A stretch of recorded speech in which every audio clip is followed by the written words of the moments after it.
The 1930s were a dark time in Europe. The Nazi Party steadily moving toward the final solution of what they called their Jewish problem. Stormtroopers swept across Germany and Austria, burning synagogues, smashing and looting Jewish businesses, and sending tens of thousands to concentration camps.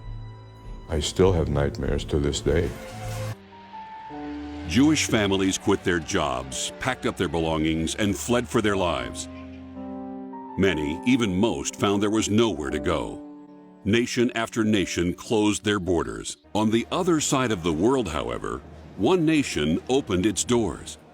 More than 1,000 people attended a rally in Manila saying that Hitler had violated the inherent right of every man to freedom, life, and the pursuit of happiness. And to newly elected President Manuel Quezon, it was not a question of whether his country would help, but why other nations did not. Other countries perhaps did not think it that important. I don't presume to say. But I know that Dad had the moral courage to do it because he believed in the sanctity of human life and the right of people to live life as they believe they should. President Quezon showed the highest cards when he said simply, "It's the right thing to do." In the end, a deal made over poker, bourbon, and cigars would mean escape for over 1,300 European Jews. Most Filipinos are familiar with Schindler's List. Very few Filipinos know that Quezon was in his own way a kind of Schindler.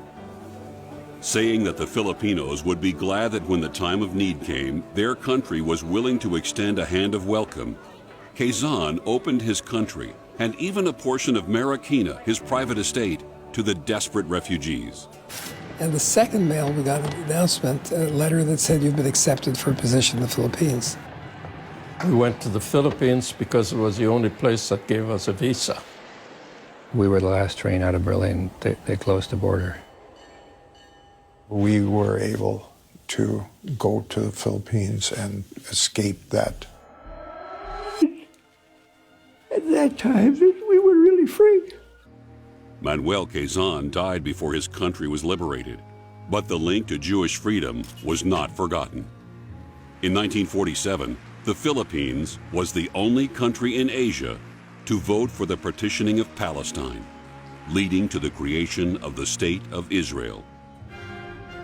In a memorial park outside Tel Aviv, the Open Doors Monument stands in mute testimony to the Philippines, a nation that stood firm on the basic principle of shared humanity, battling hatred with the simple weapon of an open heart.